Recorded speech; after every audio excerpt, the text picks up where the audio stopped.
Hello students, I am Sulochana and this is the platform of distance e-learning. So we had done with chapter 1 chemical reactions and chemical equations, right? Now we will discuss some of the questions how it will be coming in exam. अभी तुमने पढ़ लिया है chemical reaction क्या होती है, कितने type की होती है, कैसे हम बैलेंस करते हैं. अब एग्जाम में क्वेश्चन कैसे आता है बच्चे, तो थोड़े क्वेश्चन हम वो भी डिस्कस करके देखते हैं तुम्हें कितना अच्छे से समझ में आया चैप्टर.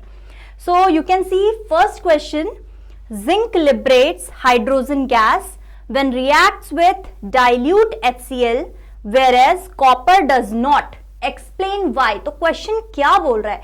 क्वेश्चन कह रहा है अगर जिंक की रिएक्शन HCl के साथ हो रही है तो जिंक क्लोराइड बन रहा है, हाइड्रोजन गैस इवॉल्व होती है. This is very important reaction. जब तुम मेटल्स नॉन मेटल्स वाला चैप्टर करोगे तो ये वाला रिएक्शन जो होता है ये हाइड्रोजन की प्रिपरेटरी रिएक्शन है. ऐसे हम लैब में हाइड्रोजन को प्रिपेयर कराते हैं, ठीक है. सो ये रिएक्शन वो बोल रहा है कि ये तो हो रहा है कि हम जिंक से जब हाइड्रोजन क्लोराइड को रिएक्ट करा रहे हैं तो जिंक क्लोराइड बन रहा है, हाइड्रोजन गैस इवॉल्व हो रही है. अब वो ये कह रहा है कि जब हमने कॉपर की रिएक्शन कराई इसके साथ तो कुछ भी नहीं हुआ, कुछ भी नहीं हुआ, है ना. अब याद है अगर तुम्हें तो कल हमने रिएक्टिविटी सीरीज की है ना, और उसमें तुम्हें याद हो तो हाइड्रोजन ऊपर है और कॉपर उसके नीचे आता है.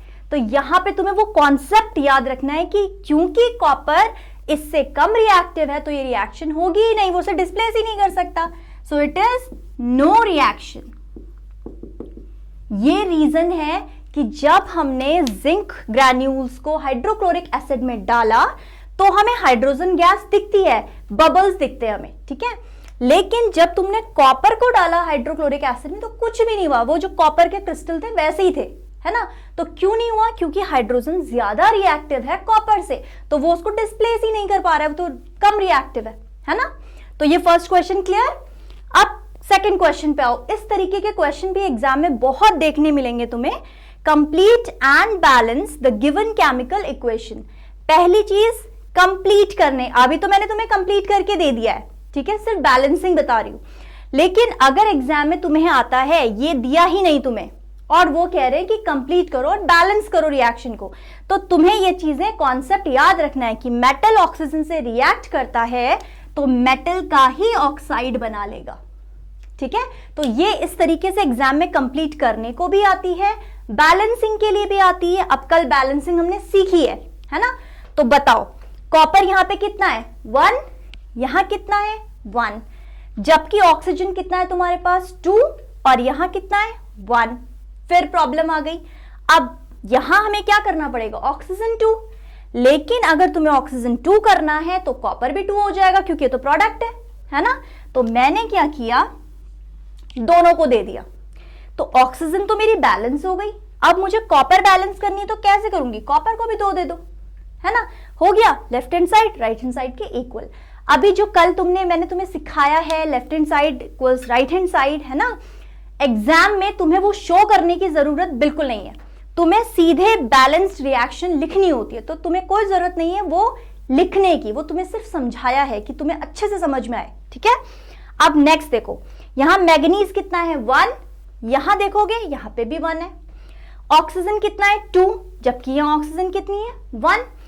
मैंने यहां ऑक्सीजन भी 2 कर दी, ठीक. अब मेरे पास ऑक्सीजन 2 हो गई है, राइट. हाइड्रोजन को देखो, यहां हाइड्रोजन कितनी है 1, यहां पे कितनी हो रही है 4, 2 2 जा 4 हाइड्रोजन हो रही है. अब मुझे यहां अगर 4 हाइड्रोजन करनी है तो मैं क्या करूंगी, 4 से मल्टीप्लाई कर दूंगी. अब क्लोरीन, बाकी सारा बैलेंस हो गया तुम्हारे पास. क्लोरीन देखो, क्लोरीन कितना है 4, ठीक है, क्योंकि यहां पे 1 मानते हैं हम, खुद खड़ा है इसका मतलब वो 1 है वहां पे. तो 4 1 जा 4, क्लोरीन तुम्हारे पास 4 हो रही है. यहां देखो क्लोरीन 2 है, तो क्या करोगे, वेरी सिंपल, 2 से मल्टीप्लाई कर दोगे. आई बात समझ में. अब देखो पूरी रिएक्शन चेक करो, मैग्नीज 1, ऑक्सीजन 2, ऑक्सीजन 2, हाइड्रोजन देखो 4, यहां हाइड्रोजन कितनी है 4, यहां क्लोरीन देखो कितना है 4, यहां पे कितना है 4. सो एग्जाम में इस तरीके से तुम्हें बैलेंसिंग करनी है. Now will move forward to third question, right. अब आते हैं हम क्वेश्चन नंबर 3 पे, ठीक है. क्वेश्चन 3 कहता है identify and balance the given chemical equation. जो इक्वेशंस तुम्हें मिली हैं इन्हें आइडेंटिफाई करना है। तुमने टाइप्स ऑफ केमिकल इक्वेशन की हैं, तो यहां पे हमें देखना है कि कौन से टाइप की इक्वेशन है। एग्जाम में ये क्वेश्चन भी पूछा जाता है कि तुमने कौन सी इक्वेशन बैलेंस की, किस टाइप की इक्वेशन थी। ठीक है, तो अब देखो आयरन प्लस कॉपर सल्फेट दे रहा है तुम्हें, iron sulphate plus copper.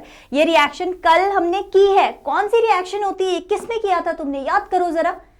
Iron copper को डिस्प्लेस कर रहा है, उसकी पोजीशन ले रहा है और कॉपर अलग चला गया। कैसी रिएक्शन होती है ये?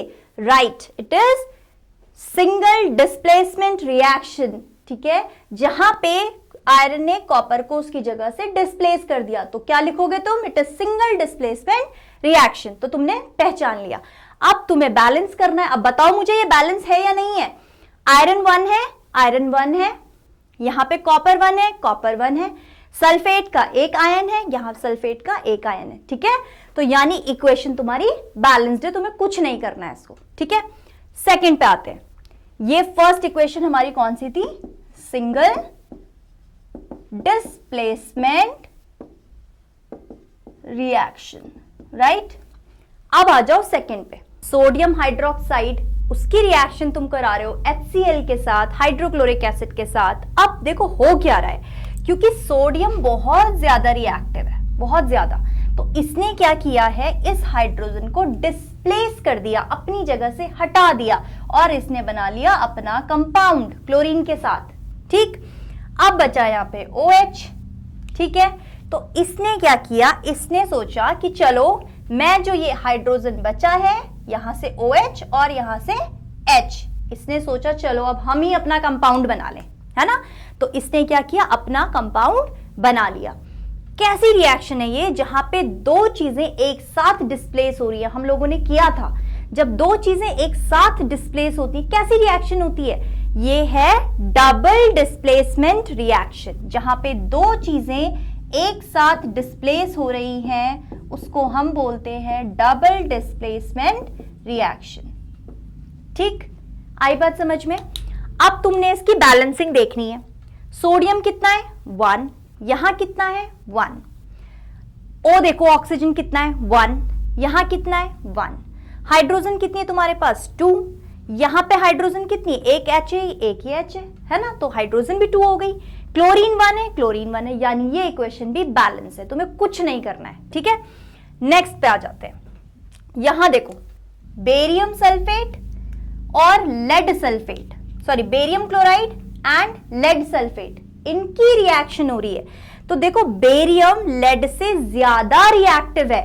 ठीक है, तो उसने उसकी प्लेस से उसे उठाया और अपना कंपाउंड सल्फेट के साथ बना लिया। ठीक, अब क्या बचा? जो लेड है इसने सोचा चलो छोड़ो, मुझे जो मिलता है उसी के साथ मैं कंपाउंड बना लूंगा। इसने क्या किया, अपना कंपाउंड क्लोरीन के साथ बना लिया। Again it is double displacement reaction, right. ये क्या है? Double displacement reaction. जहां पे दो चीजें एक साथ डिस्प्लेस होती है उसको हम बोलते हैं डबल डिस्प्लेसमेंट रिएक्शन। नेक्स्ट पे आओ, इसको चेक करो, क्या ये बैलेंस्ड है? एक बेरियम है, एक बेरियम, दो क्लोरीन है, दो क्लोरीन है, Pb1 है, Pb1 है, सल्फेट एक रेडिकल है, एक रेडिकल है, राइट। रिएक्शन तुम्हारी बैलेंस्ड है। नेक्स्ट पे आओ, सोडियम की रिएक्शन ऑक्सीजन से हो रही है, तो क्या फॉर्म होता है? सोडियम ऑक्साइड बन रहा है। ठीक, सोडियम ऑक्साइड बन रहा है। अब अगर तुम्हें याद है, ये एक एलिमेंट, ये बी एलिमेंट, दोनों जुड़ गए और इन्होंने बना लिया प्रोडक्ट। अब याद करो ये कौन सी रिएक्शन थी जिसमें ए और बी जुड़ के ए बी बनाते थे? कौन सी थी? Combination reaction, right. सो ये कौन सी रिएक्शन है? Combination reaction. ठीक, अब तुम देखोगे क्या ये बैलेंस्ड है? So this is your homework, तुम्हें ये करनी है, रिएक्शन बैलेंस करनी है कि ये रिएक्शन कैसे बैलेंस होगी। ये रिएक्शन बैलेंस नहीं है, सोडियम 1 है, सोडियम 2 है, यानी इक्वेशन बैलेंस नहीं है तुम्हारी। इसको तुम खुद से बैलेंस करोगे। ठीक, अब आते हैं हम नेक्स्ट इक्वेशन पे। क्या है ये? NH3 क्या होता है? अमोनिया। ठीक, अब मैंने यहां पे डबल साइडेड एरो बनाए हैं। डबल साइडेड एरो क्यों बनते हैं? क्योंकि ये बताता है कि ये रिवर्सिबल रिएक्शन है। ठीक है, रिवर्सिबल का मतलब क्या होता है? रिवर्सिबल का मतलब होता है कि एक बार यहां से नाइट्रोजन और हाइड्रोजन बन गया, उसके बाद वापस से रिएक्शन होना शुरू हो जाती है, नाइट्रोजन हाइड्रोजन जुड़ता है और वापस अमोनिया बनाना शुरू करता है। अब देखते हैं अमोनिया क्या है। ये यहां पे नाइट्रोजन और हाइड्रोजन से मिलके बना, यानी अब ये क्या है? ये AB है और ये टूट रहा है A और B में। किस टाइप की रिएक्शन हो रही है ये? Decomposition reaction, right? Decomposition reaction. देखेंगे क्या हमारी इक्वेशन बैलेंस है? नाइट्रोजन 1 है, नाइट्रोजन 2 है। अगर मुझे ये बैलेंस करनी है तो मैं क्या करूं? इसको 2 से मल्टीप्लाई करूंगी। ठीक, अब नाइट्रोजन 2 हो गया, यहां पे भी नाइट्रोजन 2। हाइड्रोजन क्या है? 2 है और यहां हाइड्रोजन 3 2 जा 6। मुझे यहां हाइड्रोजन कितनी करनी है? 6। तो मैं क्या करूंगी? 3 से इसकी मल्टीप्लाई। अब ये इक्वेशन क्या हो गई है? बैलेंस हो गई है। ठीक, अब नेक्स्ट क्वेश्चन, इस तरीके से क्वेश्चन अगर एग्जाम में आए तो तुम लोग कर लोगे, इजी है। अब आते हैं नेक्स्ट क्वेश्चन पे। What is the need to balance a chemical equation? क्यों हम किसी केमिकल इक्वेशन को बैलेंस कर रहे हैं? क्या जरूरत है ना? अब हमने कल किया है law of conservation of mass. Law of conservation of मास क्या कहता है कि अगर कोई भी मास है वो ना तुम क्रिएट करोगे ना तुम डिस्ट्रॉय करोगे, यानी जितना नंबर ऑफ रिएक्टेंट है उतना ही नंबर ऑफ प्रोडक्ट होना चाहिए। उस लॉ को सेटिस्फाई करने के लिए हम किसी भी इक्वेशन को बैलेंस करते हैं। तो हम इक्वेशन को बैलेंस क्यों कर रहे हैं? To satisfy law of conservation of mass, right?